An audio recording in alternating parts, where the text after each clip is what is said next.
ये क्या? मुझे लगा एक डीमन को साथ लेकर घूमने वाला शख्स बड़ा ही ताकतवर होगा, पर ये तो एक साधारण सा लड़का है।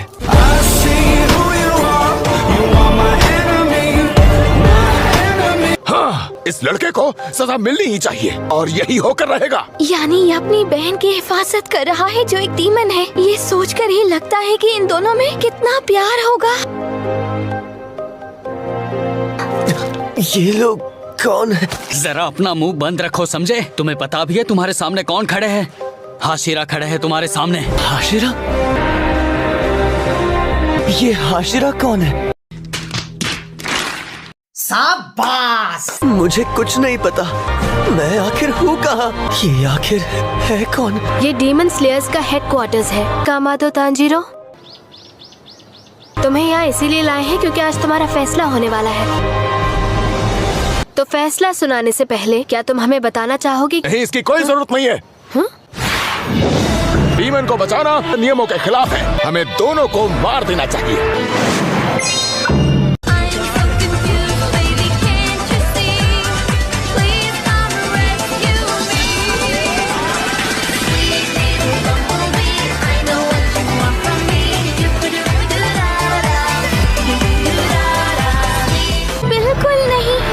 प्यारे लड़के को मारने की जरूरत है? मुझे तो ये सोचकर ही रोना आ रहा है। बदमाशी मत करिए मित्र, बदमाशी नहीं। असला हम भी रखते हैं पहलवान। ये क्या है?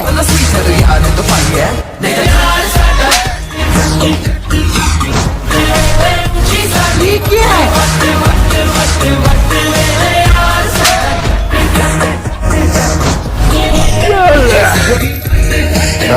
तेरी उम्र में बोलोगे। ऐसी बात है तो मैं इन्हें अलग अंदाज से मारना चाहूंगा, जिससे इनका खून बड़ी खूबसूरती से बहाया जाए। ये सच में देखने लायक होगा।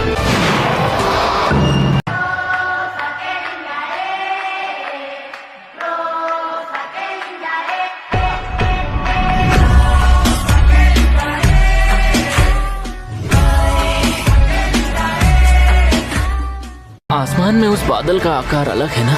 उसे क्या कहते हैं?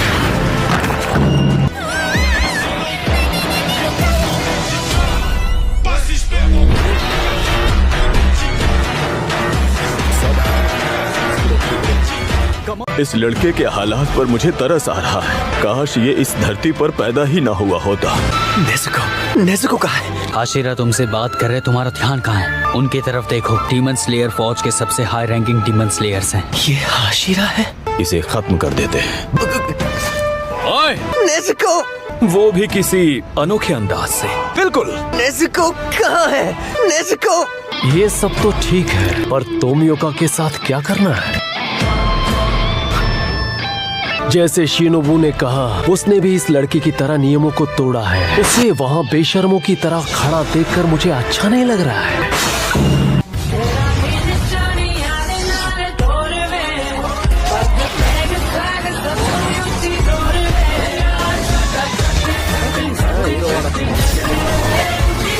उसे भी तो सजा मिलनी चाहिए। अपनी सफाई में कुछ कहना चाहोगे तोमियोका? इगुरो-सान, आपकी जुबान हमेशा की तरह तेज है। मुझे ये बहुत पसंद है। क्या बात है सर? क्या बात है सर?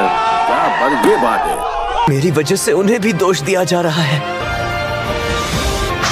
वहाँ अकेले क्यों खड़े हैं? तोमियोका-सान कितने प्यारे लग रहे हैं।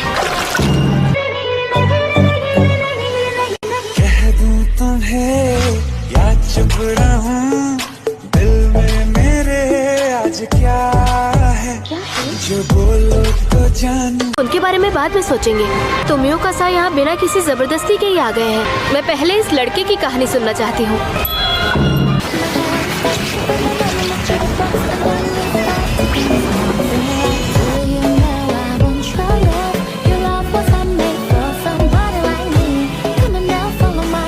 मुझे इस लड़के की कहानी में ज्यादा दिलचस्पी है। मैं इसकी वजह जानना चाहती हूँ और वो वजह ये लड़का ही बता सकता है। ये एक डीमन स्लेयर होने के बावजूद भी एक डीमन को साथ में लेकर सफर कर रहा है। तुम्हें ये बात पता है ना? इसने जो भी किया वो हमारे डीमन स्लेयर फौज के नियमों के खिलाफ है। तुम्हारे साथ एक डीमन क्या कर रहा है जबकि तुम खुद एक डीमन स्लेयर हो? बताओ कमादो तांजीरो। इससे क्या फर्क पड़ता है? तुम अपना वक्त ले सकते हो, लेकिन सवाल का जवाब दो। वो मेरी छोटी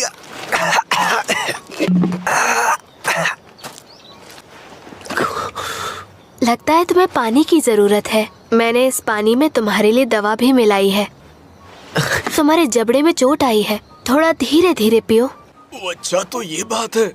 हाँ ठीक है, मैं समझ गया। तुम्हारे जख्म अभी ताज़ा हैं, इसलिए इस पर ज्यादा जोर मत दो।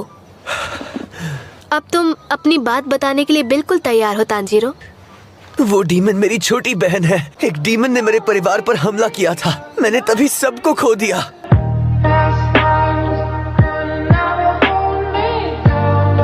और मेरी बहन एक डीमन बन गई, लेकिन उसने किसी पर हमला नहीं किया है।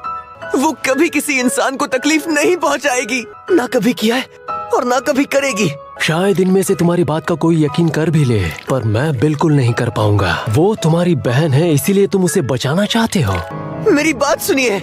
इस पर एक डीमन का असर हो गया है। इस बच्चे को मारकर हमें इसे इस तकलीफ से आजाद कर देना चाहिए। मैं एक तलवारबाज इसलिए बना ताकि मैं उसे ठीक कर सकूं। तुम्हारी कहानी सुनकर मुझे बिल्कुल भी मजा नहीं आ रहा है। नेज़ुको को डीमन बने पूरे 2 साल गुजर चुके हैं, पर उसने आज तक किसी इंसान को नहीं खाया। उसने किसी को नहीं खाया और ना ही खा सकेगी। अगर सफाई ही देनी है तो कहानी को थोड़ा दिलचस्प बनाओ। उस पंछी को क्या कहते हैं? मुझे एक बात की फिक्र हो रही है। शायद मास्टर ये बात जानते हैं और उनकी इजाजत के बिना हमें कुछ नहीं करना चाहिए। आप मुझे मेरी बहन के साथ मिलकर लड़ने दीजिए। मैं जानता हूँ वो डीमन स्लेयर की तरह इंसानों को सुरक्षित रख सकती है। मेरी बात सुनिए। ओहो, जरा इस लड़के के तेवर तो देखो। तो यही है वो बेवकूफ जो एक डीमन लिए घूम रहा है। आखिर तुम यहाँ क्या साबित करना चाहते हो? हाँ,